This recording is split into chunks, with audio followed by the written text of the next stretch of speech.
احبار کی کتاب جو کہ تورا مقدس کی تیسری کتاب ہے۔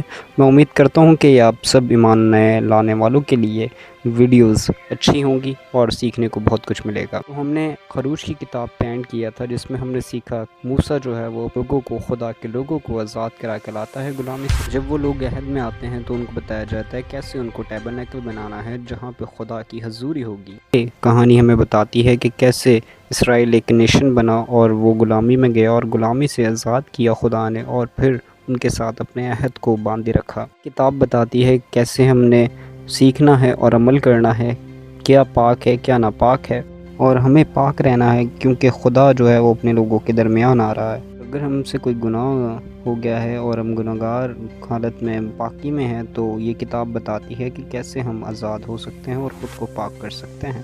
لیویٹیکس کا جو نام لیا گیا ہے وہ لاویوں سے لیا گیا ہے، اور یہ کتاب جو ہے وہ خاص طور پہ لاویوں کے لیے بہت اہم باتیں بتاتی ہے، جیسے کہ قربانیاں کس کی کرنی ہے، کیسے کرنی ہے، کیا کوشر ہے، کیا معین وقت ہے، کیسے ہم پاک ہو سکتے ہیں، اور اسی طرح سے آگے ایک انسٹرکشن مینیو ہے جو اسرائیل کو دیا گیا یہوہ کی طرف سے۔ لیویٹیکس 10:10-11 تاکہ تم مقدس اور عام شے میں اور ناپاک اور پاک میں تمیز کر سکو۔ اگر اپنا پاک ہیں اور گناہ کی حالت میں تو اس کا مطلب یہ نہیں کہ آپ نجات کو نہیں پا سکتے، تو کچھ خاص عمل کیے جا سکتے ہیں جس سے آپ واپس پاک ہو جائیں گے اور یہوہ کے ساتھ آپ بات کر سکتے ہیں، اس سے رفاقت کرتے ہیں۔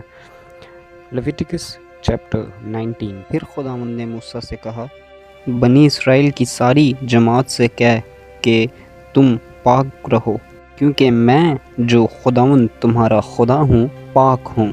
آپ سوچ رہے ہوں گے کہ اسرائیل جو ہے وہ غلامی سے نکل کر اب وعدے کی زمین پر جا رہا تھا، تو پریشان مت ہوں کیونکہ جو نیکسٹ کتاب ہے یعنی کہ گنتی کی کتاب، یہ آپ کو ان تمام سوالوں کے جواب دے گی کہ ان کے ساتھ آگے کیا ہوا۔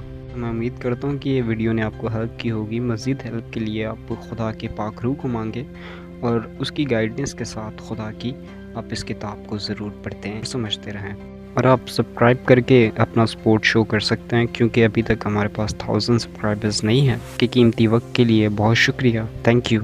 شلوم۔